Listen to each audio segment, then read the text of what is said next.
नमस्कार साथियों, कैसे हैं आप लोग? आशा आप लोग अच्छे होंगे दोस्तों। देखिए, आज हम जो आपसे बात करने जा रहे हैं वो बिहार को लेकर के। देखिए, अब हम लगातार बिहार विधानसभा चुनाव को लेकर अपडेट आपको देते रहेंगे और उस पे बातें करते रहेंगे, क्योंकि अब चुनावी सरगर्मियाँ बहुत तेज़ हो गई हैं। देखिए, अगर हम बात करें आज एमआईएम के, जी हाँ, ओवैसी के एंट्री से बहुत सारे दलों में जो है कि खलबली मच गई है। एक तो कांग्रेस और दूसरी आरजेडी, यानी महागठबंधन जो है उसको परेशानी का सामना करना पड़ सकता है ओवैसी की एंट्री से, क्योंकि ओवैसी साहब जो वोट काटेंगे वो महागठबंधन का ही काटेंगे। यानी हम ये कह सकते हैं कि एमआईएम ज़्यादा से ज़्यादा जो वोट काटने में सफल होगी वो मुस्लिम वोटों को, और मुस्लिम वोट जितना कटेगा एमआईएम के खाते में जाएगा उतना आरजेडी, कांग्रेस यानी और महागठबंधन को परेशानी होने वाली है। इसका सीधे सीधे फ़ायदा एनडीए यानी बीजेपी और नीतीश कुमार को होने वाला है। तो चलिए अब एमआईएम के बारे में थोड़ी सी बातें कर लेते हैं और आपको बता देते हैं कि बिहार में किस तरीके से एमआईएम की एंट्री हुई और क्या स्थिति जो है कि बनी। एआईएमआईएम की बात करें तो इस पार्टी का पूरा नाम है ऑल इंडिया मजलिस इत्तेहादुल मुस्लिमीन। इसके अध्यक्ष वर्तमान में हैं असदुद्दीन ओवैसी, जो वरिष्ठर भी हैं। और असदुद्दीन ओवैसी की बात करें तो ये सांसद हैदराबाद से हैं वर्तमान में। इनकी पार्टी जो एमआईएम है इसको राज्य स्तरीय पार्टी का दर्जा जो है कि तेलंगाना के अंदर प्राप्त है, यानी तेलंगाना की ये राज्य स्तरीय पार्टी है। वहीं इनकी पार्टी के चुनाव निशान की बात करें तो ओवैसी की पार्टी का चुनाव निशान है पतंग।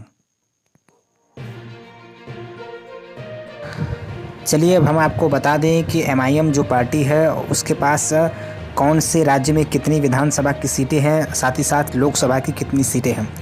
तो लोकसभा की बात करें तो एमआईएम के पास लोकसभा की इस समय 2 सीटें हैं, यानी दो सांसद एमआईएम के पास हैं। एक तो खुद असदुद्दीन ओवैसी जो हैदराबाद से सांसद हैं, और दूसरा सांसद इनका जो है कि लोकसभा में जो है वो औरंगाबाद से यानी महाराष्ट्र से है। वहीं विधानसभा की हम बात करें तो विधानसभा में इनके पास तेलंगाना, जहां इनकी पार्टी को राज्य स्तरीय पार्टी का दर्जा प्राप्त है, तेलंगाना में 7 विधायक हैं। वहीं हम बात करें महाराष्ट्र की तो महाराष्ट्र में असदुद्दीन ओवैसी की पार्टी के पास 2 विधायक हैं। और अभी जो उपचुनाव पिछले साल बिहार में हुआ था, जब उनको पहली सफलता बिहार में मिली, तो बिहार में इनके पास अभी 1 विधायक है। अब हम बात करें बिहार की तो बिहार में असदुद्दीन ओवैसी ने पहली बार कदम 2015 में रखा था, और 2015 में इनकी पार्टी कम से कम 6 सीट पर चुनाव लड़ी थी, और कुछ खासा प्रभाव नहीं पड़ा। 2015 के चुनाव में कोई कमाल ये पार्टी नहीं कर पाई थी।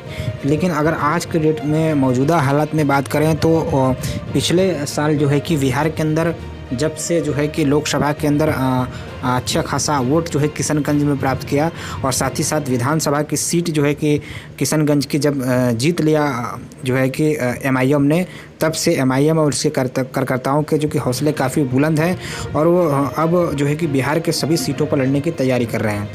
अगर हम बात करें बिहार में तो बिहार में मुस्लिम बाहुल्य कम से कम 50 से 60 सीटें हैं, जहां पर जो है कि ओवैसी जो है कि अपने कैंडिडेट मजबूती से लड़ा सकते हैं, और इसका सीधा नुकसान जो है कि कांग्रेस और आरजेडी को होने वाला है।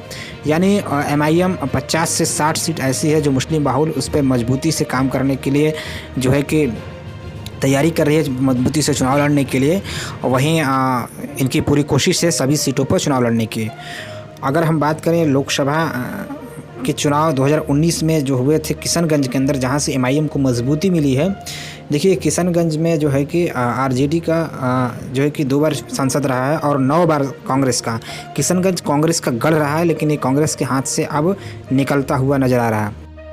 आपके सामने 2019 लोकसभा के चुनाव के रिजल्ट हैं। टॉप 3 कैंडिडेट को हमने यहाँ पे आपके सामने दिखाया। देखिए, यहाँ पे जीत तो कांग्रेस को मिल गई, 3,67,000 जो वोट करीब मिले कांग्रेस को। दूसरे नंबर पे जनता दल यूनाइटेड यानी जेडीयू और बीजेपी के गठबंधन था, 3,32,000। लेकिन जो सबसे बड़ा कमाल किया वो एमआईएम ने किया, और एमआईएम ने अपना दमखम दिखाया और 2,95,000 वोट ला करके तीसरे नंबर पर रही। देखिए, लोकसभा चुनाव के दौरान ही जो खतरे की घंटी कांग्रेस के लिए बज चुकी थी, और उस जो खतरे की घंटी थी उसका सही परिणाम दिखा विधानसभा के चुनाव में।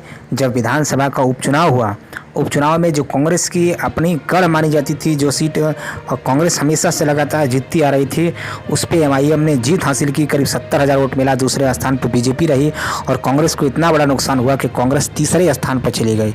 इसी से जो है कि वहाँ पे कांग्रेस का गढ़ अब धीरे धीरे समाप्त हो रहा है और एमआईएम जो है कि अपनी ज़मीन वहाँ मजबूत कर रही है।